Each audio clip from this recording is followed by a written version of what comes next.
Para entender mejor la Guerra de las Rosas, tenemos que viajar atrás hasta el siglo XIV, aproximadamente 100 años antes de la batalla de Bosworth, en la que Richard fue asesinado.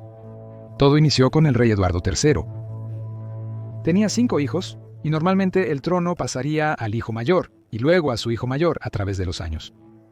El problema fue que Eduardo, el príncipe negro, heredero de Eduardo, falleció antes que su padre, por lo que la corona pasó a su nieto, Ricardo II.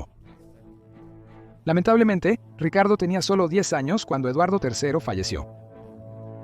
Fue su tío, Juan de Gante, el duque de Lancaster, en lugar de su tío, Edmundo, duque de York, quien asumió el manto de protector y asesor del joven monarca. Ricardo II resultó ser un líder débil, que tuvo suerte de sobrevivir a varias crisis durante su reinado, incluyendo la revuelta de los campesinos. De hecho, muchos historiadores ahora creen que él tenía algún tipo de trastorno de personalidad que lo hacía incapaz de gobernar competentemente. En 1399, tras la muerte de su tío Juan de Gante, el hijo de Juan, Enrique Bolingbroke, decidió que intentaría gobernar el país. Después de obligar a Richard a abdicar, fue entonces Richard quien murió en circunstancias muy misteriosas. Aunque se piensa que Bolingbroke lo dejó morir de hambre en el castillo de Pontefract. Y así, Henry se convirtió en el rey lancastriano Henry IV de Inglaterra. York. Ahora la corona pasa a través de la familia al guerrero rey Henry V Henry y a Henry V I, quien también es descrito como un gobernante débil, probablemente debido a una serie de colapsos mentales. Para la nación, carecía de la capacidad para gobernar. Luego podemos agregar otra familia noble a la mezcla, la Casa de York. Bueno, Ricardo, el duque de York, padre de Ricardo III, está ayudando a su primo Enrique VI con su reinado errático, hasta el punto de que es nombrado Lord Protector. Decide que en realidad tiene un reclamo bastante bueno al trono, ya que tanto la línea de su padre como la de su madre se pueden rastrear hasta Eduardo III. Este es el comienzo de lo que más tarde se conocería como la Guerra de las Rosas. Guerra. Ricardo, duque de York, es asesinado en la batalla de Wakefield en 1460, pero la búsqueda del trono es asumida por su hijo mayor, Eduardo IV, que resulta ser el hermano de Ricardo III. Edward y Henry se enfrentan con la corona pasando de un lado a otro como una pelota de tenis en Wimbledon durante bastantes años. Henry es depuesto por Edward en 1461 y tras más conflictos fue capturado y encarcelado en la Torre de Londres en 1465. Pero pronto vuelve a sentarse en su trono en 1470, solo para perderlo una vez más ante Edward un año después, cuando en la batalla de Westminster su único hijo y heredero es asesinado y es enviado de vuelta a la Torre Sangrienta. Allí muere en otro conjunto de circunstancias muy misteriosas. ¿Has notado el patrón que se está formando aquí?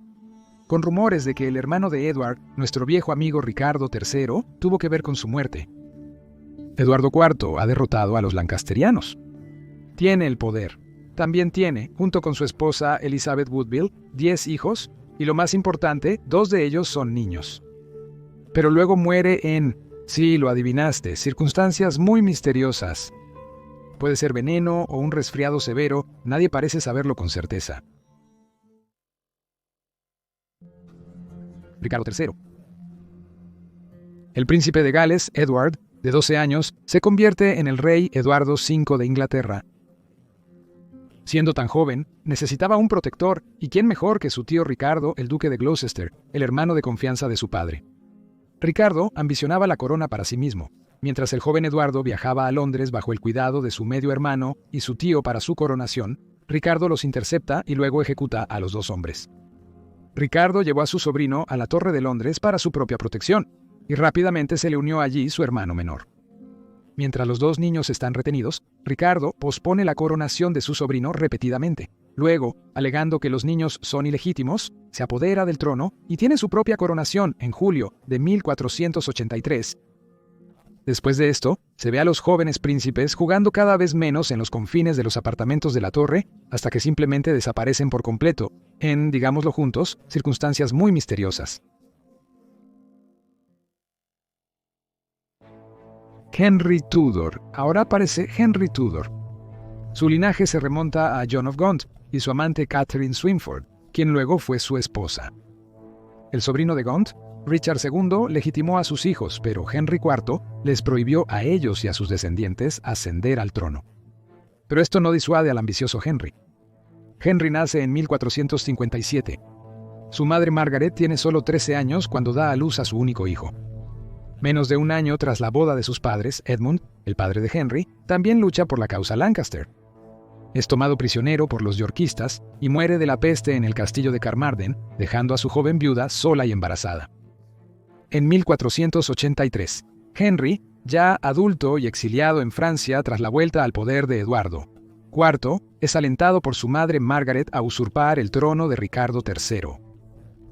En la catedral de Rennes durante Navidad, Henry promete matrimonio a Elizabeth de York, primogénita de Eduardo IV. Ella es la heredera de su padre, ya que se presume que sus hermanos, los príncipes en la torre, han fallecido. Con el apoyo francés, Henry se prepara para una invasión completa.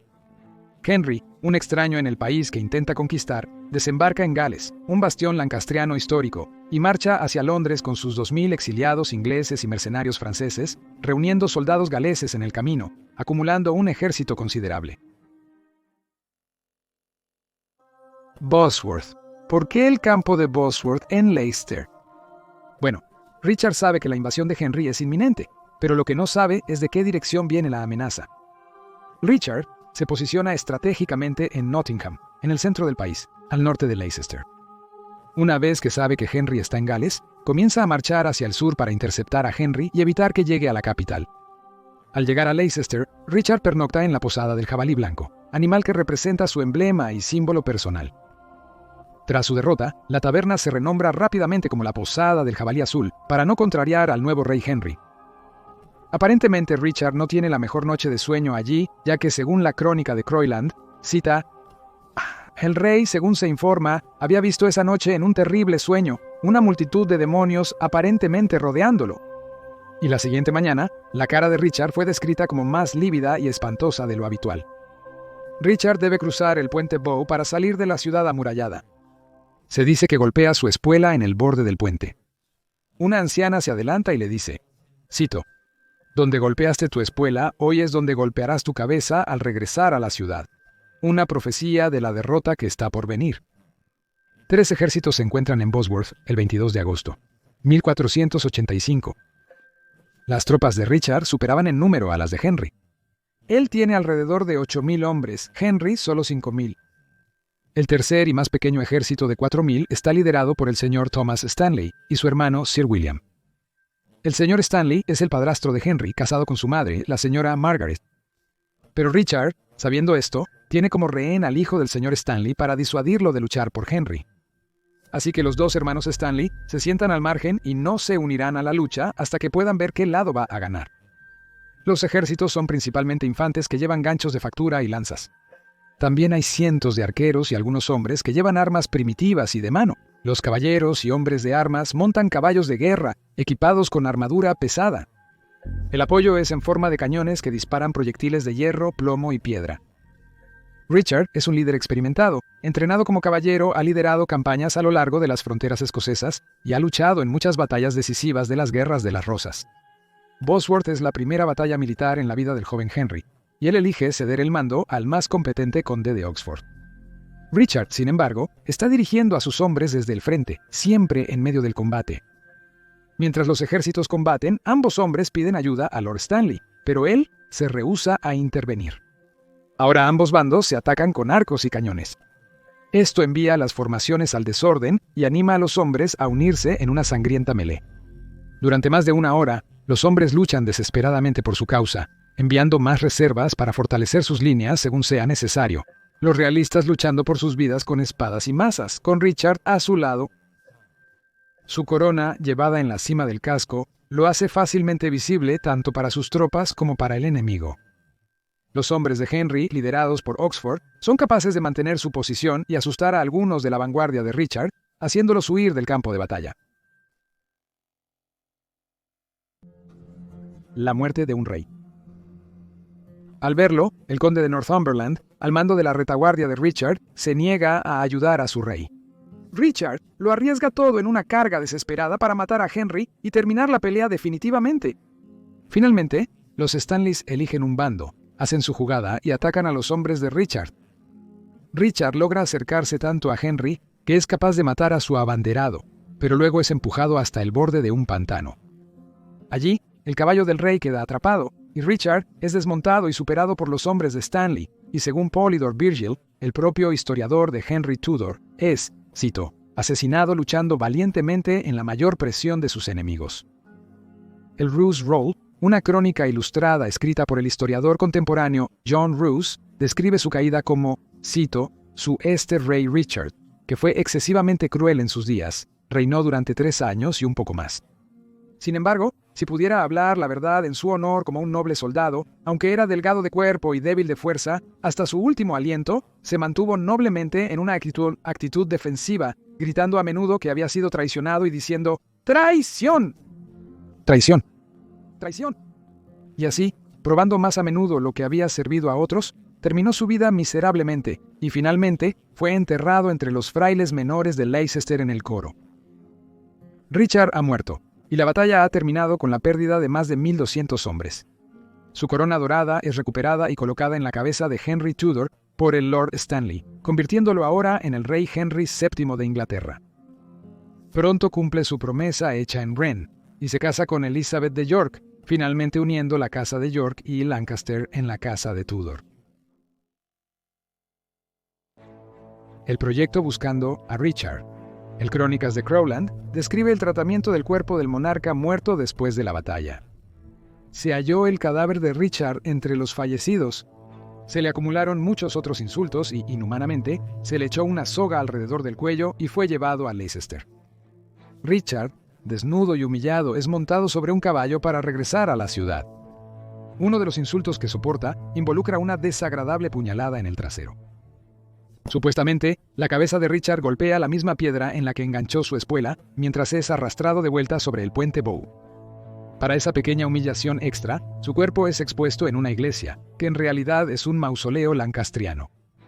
Es importante que su cadáver sea visto por muchos para desmentir rumores sobre su supervivencia. El 25 de agosto, Richard es enterrado en el coro de la iglesia del convento franciscano de los Greyfriars en Leicester, y de alguna manera durante los próximos 500 años, su tumba se pierde.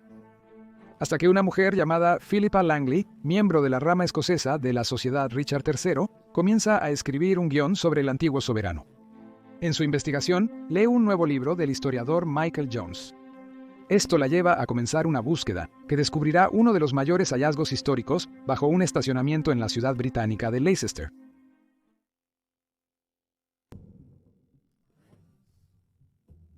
En 1538 llega Enrique VIII, el infame hijo de Enrique Tudor, y su disolución de los monasterios. Este es el punto en el que se pierde la ubicación de la tumba de Ricardo III. Recuerda que los Tudor buscan difamar a Ricardo y su legado, por lo que es improbable que les importe que su cuerpo esté en los Greyfriars. La iglesia y los edificios monásticos de Greyfriars son demolidos durante la disolución, junto con cientos de otras casas religiosas en Inglaterra, Gales e Irlanda. En 1610, el cartógrafo John Speed señala que, cito, humildemente enterrado dentro de Greyfriar, que, al estar en ruinas, su tumba descansa tan oscura cubierta de ortigas y malezas. Un año después, en su Historia de Gran Bretaña, describe que durante la disolución, Richard fue desenterrado y sus restos arrojados al río Soar. La historia se difunde tanto que cuando comienza la búsqueda del cuerpo de Richard, en 2012, muchos en Leicester aún creen que no se hallará nada porque está en el río. En realidad, no se sabe de dónde obtuvo Speed la información, o si alguna vez visitó la ciudad, ya que coloca los conventos de la ciudad al revés en su mapa. Después, Robert Harrick, el alcalde de Leicester, construye una mansión en una sección del terreno. Le comenta a su amigo Christopher Wren que cree saber dónde se encuentra la tumba de Richard. Wren es el padre del hombre que se hará famoso por construir la Catedral de San Pablo y también el tutor del sobrino de Robert. Registra en su diario en 1612 cómo Roberts le muestra, cita, una hermosa columna de piedra de 3 pies de altura con esta inscripción: aquí yace el cuerpo de Richard III, alguna vez rey de Inglaterra. El sitio se pasa de propietario a propietario hasta que a principios del siglo XX se cubre con asfalto. Una parte del área que se cree que es la ubicación del convento se convierte en un estacionamiento que es propiedad del Departamento de Servicios Sociales del Ayuntamiento de Leicester. Richard muere a los 32 años. La obra de historia de William Shakespeare sobre el monarca lo llama un jorobado feo. Cita: rudamente estampado, deformado, inacabado, completo con una pierna coja y un brazo marchito. Y aunque esto se considera como propaganda Tudor, también debe notarse que el papel de Rue menciona que él tiene, cita, hombros desiguales, el derecho más alto y el izquierdo más bajo. Sin embargo, Sir Nicholas von Poplau, un caballero salesiano visitando la corte inglesa desde Europa Central, ofrece una descripción más amable del príncipe de alta cuna. Un año antes de su muerte, él dijo, cita, 3 dedos más alto que yo, pero un poco más delgado y no tan grueso como yo, y mucho más ligero de construcción. Tiene brazos y muslos bastante delgados y también un gran corazón. Sin conocer la altura de Sir Nicholas, sin embargo, es difícil saber la de Richard, pero parece que existe una posibilidad real de algún tipo de anomalía espinal. ¿Un presentimiento? Ahora podemos presentar a Philippa Langley y su guión de Richard III. Decide hacer un viaje de investigación a Leicester para ver los sitios asociados con Richard. Visita las ruinas del castillo, el lugar de la antigua posada del jabalí blanco, y cruza el puente Bow. Luego, hace un desvío al área donde se cree que una vez existió el monasterio de los Frailes Grises.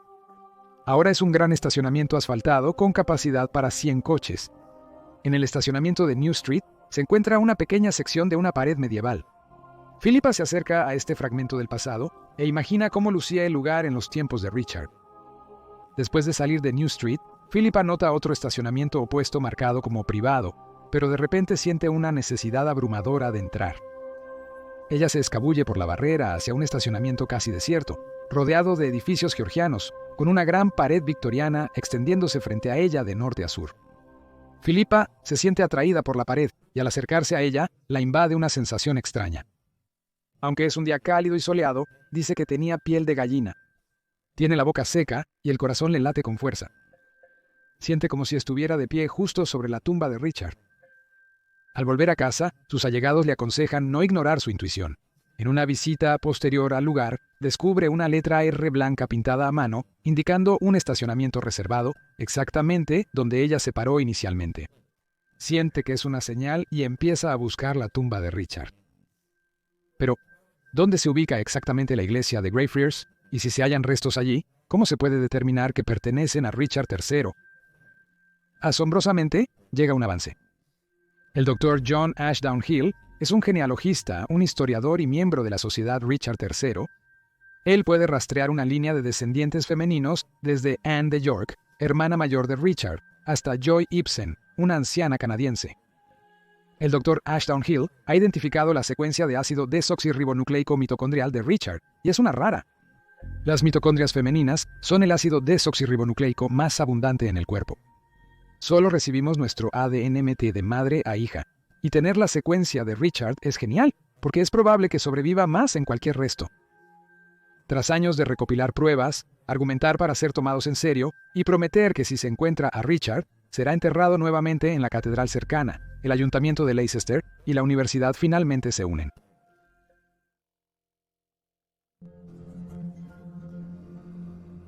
Un día antes de la excavación, nadie cree que sea muy probable hallar los restos de Richard. El objetivo principal de la excavación es localizar el edificio del convento franciscano y, idealmente, el área de la iglesia. Puede haber una posibilidad remota de localizar el coro en el extremo este de la iglesia y encontrar a Richard no se considera realista. Un mapa detallado de Leicester, hecho por Thomas Roberts en 1741, se superpone con un mapa moderno del área de búsqueda. Es irónico que la excavación ocurriera en el estacionamiento de los servicios sociales del Departamento de Protección Infantil, considerando la posible participación de Richard en el asesinato de sus 2 sobrinos pequeños. En primer lugar, se utiliza un radar penetrante para intentar encontrar los contornos de cualquier muro del convento antes de que comience la excavación, pero esto resulta ser inútil y no muestra nada. Se sabe que las paredes principales del convento corren de este a oeste, por lo que se decide excavar 2 trincheras largas y delgadas de norte a sur, con la esperanza de cruzar una pared principal y encontrar evidencia de ello.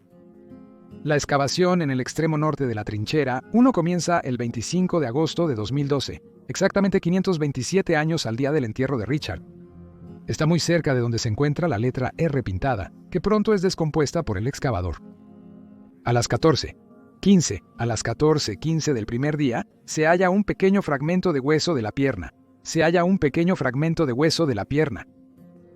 Pero esta no es el área donde los expertos esperan que esté el coro, y tampoco hay otra arqueología en esa parte de la zanja, ya sea medieval o de otro tipo. Sin saber si los restos de este esqueleto están dentro o fuera de la iglesia, se decide continuar con la excavación y dejar el hueso en paz. Podría pertenecer a cualquiera y ni siquiera estar dentro de Greyfriars, así que esperan, con la esperanza de un hallazgo más significativo. En la trinchera 2 se encuentra evidencia de un claustro y se excava una tercera trinchera con la esperanza de encontrar los coros. Hay una gran emoción cuando se encuentra un ataúd de piedra allí, pero resulta ser un ataúd de plomo, dentro del cual se encuentra el esqueleto de una mujer. En el día 12 de la excavación, se considera reexaminar los huesos hallados el primer día. Después de asegurar la licencia de exhumación, se amplía la trinchera y se inicia la excavación. El esqueleto. El genetista Dr. Thierry King y el osteólogo Dr. Joe Appleby comienzan su trabajo vestidos con trajes protectores completos, con doble guante y mascarillas para prevenir cualquier contaminación de ácido desoxirribonucleico. Cuando las chicas descubren cuidadosamente el esqueleto, queda claro que es un hombre con lesiones en la cabeza y joroba. Pero no hay evidencia de un brazo marchito o cualquier anormalidad en ninguna de las piernas, aunque le faltan los pies. Una bodega victoriana está construida a 1 centímetro de la tumba, por lo que probablemente algunos constructores victorianos le cortaron los pies sin saberlo. Los huesos se embolsan por separado y se llevan a analizar. Y resulta que el esqueleto tiene en total 11 lesiones y 9 de ellas están en su cabeza. La lesión en su hueso pélvico probablemente se hizo cuando lo apuñalaron en el trasero con una daga en medio de humillaciones, conocida como una lesión de insulto. La columna vertebral tiene una forma aguda de S, lo que indica una curvatura realmente anormal, lo que significa que habría tenido escoliosis severa en lugar de joroba, lo que le hacía llevar su hombro derecho más alto que su izquierdo. Se lleva a cabo cada prueba posible para identificar completamente los restos.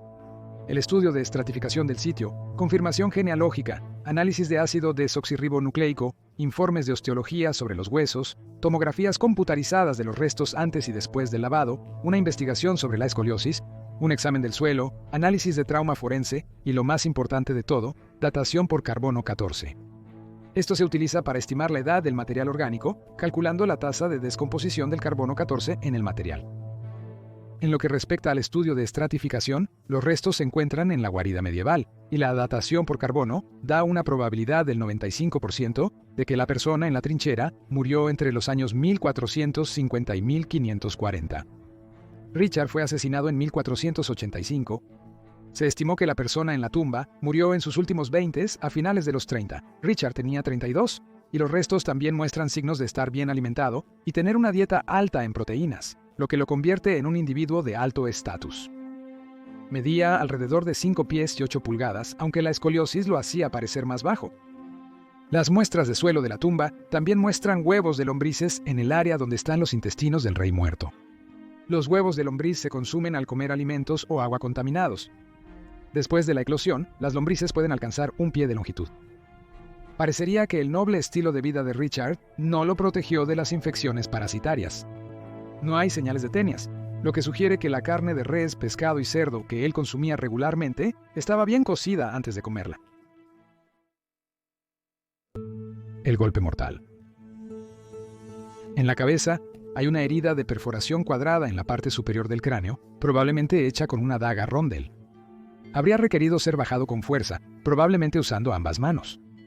Un arma de hoja afilada, probablemente una espada o tal vez una alabarda, que es un arma de asta de 2 manos con una hoja de hacha y una punta en un extremo, debió haber sido balanceada con tanta fuerza en la parte posterior de su cabeza que cortó no solo la piel, sino también el hueso. Se notan 2 lesiones similares más. Finalmente, el golpe mortal fue hecho por una hoja de corte que quitó la parte posterior del cráneo, exponiendo una sección del cerebro. Entonces la muerte habría sido inmediata.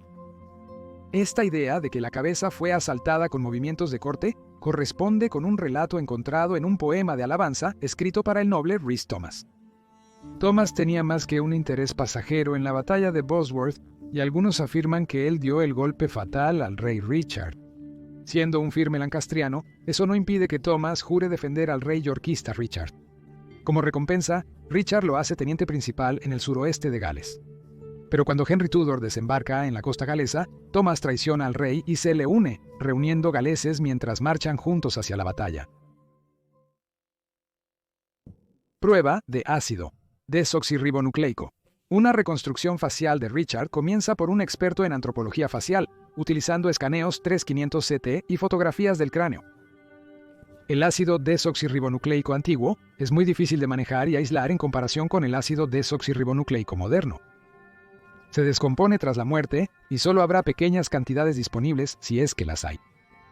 Con la esperanza de que el esmalte proteja el ácido desoxirribonucleico del monarca fallecido, se extraen 4 molares del esqueleto. Molido hasta convertirse en un polvo fino, la mitad es enviada a la Universidad de York y la otra a una universidad en Toulouse, Francia. La idea es que al usar 2 muestras y 2 sitios de prueba, se evitará la posibilidad de error. Lamentablemente, la canadiense Joy Ibsen falleció en 2008, pero su hijo Michael, que vive en Londres y se cree que es el sobrino de la 17ª generación de Richard, tiene su ácido desoxirribonucleico secuenciado y se identifica el código. Resulta que es una coincidencia completa, y Michael es un descendiente directo de la hermana del rey Richard, Anne de York. Guerra de las Rosas, parte 2, Electric Boogaloo. Ahora que se ha demostrado que el esqueleto es del rey medieval Ricardo III, hay llamados para que sea enterrado de nuevo en un lugar más adecuado para un monarca inglés, como la Abadía de Westminster en Londres. Pero son aquellos que creen que Ricardo debería volver a York quienes hacen más ruido. La Alianza Plantagenet afirma que Ricardo quería ser sepultado en ese lugar. 15 descendientes no directos del monarca fallecido presentan un caso en la corte en agosto de 2013 para impugnar su entierro en Leicester, insistiendo que sea reenterrado en York Minster. Un juez dictamina que hay un fundamento legal para impugnar su entierro en Leicester, pero aconseja a las partes resolver el asunto fuera de la corte. Sin embargo, en mayo de 2014 se decide que no hay fundamentos de derecho público para que la corte interfiera con las decisiones en cuestión, porque Richard tiene millones de descendientes y por lo tanto, el grupo no son las únicas personas que pueden hablar en nombre de Richard. Sin embargo, algunos creen que York se ha librado, como el polémico historiador David Starkey, quien al preguntarle en una conferencia en York su opinión sobre que Leicester obtuviera los derechos de sepultura, respondió: «Fue un rey terriblemente malo. Que se queden con él». Finalmente, en paz. Michael Ibsen, cuyo ácido desoxirribonucleico resultó invaluable para identificar a Richard, es carpintero y él diseña el ataúd de roble inglés para el reentierro. El esqueleto se sella en un osario con forro de plomo antes de colocarlo en el ataúd de madera. Luego, Richard es llevado al campo de batalla de Bosworth, donde encontró su violenta muerte el 22 de marzo de 2015 tras una ceremonia en la Universidad de Leicester. Después de regresar a la ciudad en un carro fúnebre tirado por 4 caballos, el ataúd del rey medieval permanece en reposo durante 3 días para que la gente pueda rendirle sus respetos. Las colas para esto duran 5 horas debido a la gran cantidad de personas que han llegado. Una tumba es diseñada por la práctica arquitectónica Van Heineken y Howard. Un bloque blanco de piedra fósil rectangular de Swaledale se extrae en North Yorkshire específicamente para el proyecto. Tallado profundamente con una cruz, se asienta sobre un pedestal de mármol oscuro de Kilkenny con el escudo de armas, nombre, fechas y lema de Richard: «La lealtad me une». El ataúd se baja a una bóveda revestida de ladrillos debajo del suelo, pedestal y lápida. El reentierro tiene lugar el 26 de marzo con un servicio religioso en la Catedral de Leicester, oficiado tanto por el obispo de Leicester como por el arzobispo de Canterbury. El dinero para el diseño de la tumba es recaudado por la Sociedad Richard III a través del proyecto Buscando a Richard de Philippa Langley. El duque y la duquesa de Gloucester y la condesa de Wessex están allí para representar a la familia real británica. El actor Benedict Cumberbatch estaba a punto de interpretar a Richard en la adaptación de Hollow Crown de la British Broadcasting Corporation, y él lee un poema escrito por Carol Ann Duffy y el servicio. Tras la muerte del rey Ricardo III, su cuerpo desnudo y sin lavar fue arrojado apresuradamente en un hoyo cavado en la iglesia de Greyfriars, sin ataúd ni mortaja. Luego, su tumba y reputación se perdieron bajo propaganda Tudor. Su muerte marcó el final de la Edad Media y el inicio de la era moderna. Más de 500 años después, lo que comenzó como una corazonada en un estacionamiento se convirtió en la notable búsqueda de un rey perdido, un hombre que aún sigue siendo uno de los gobernantes más controvertidos de la historia. Gracias por ver este episodio sobre la locura medieval. Cuéntanos si disfrutaste estos documentales extensos. Hasta la próxima semana con un nuevo video. Saludos.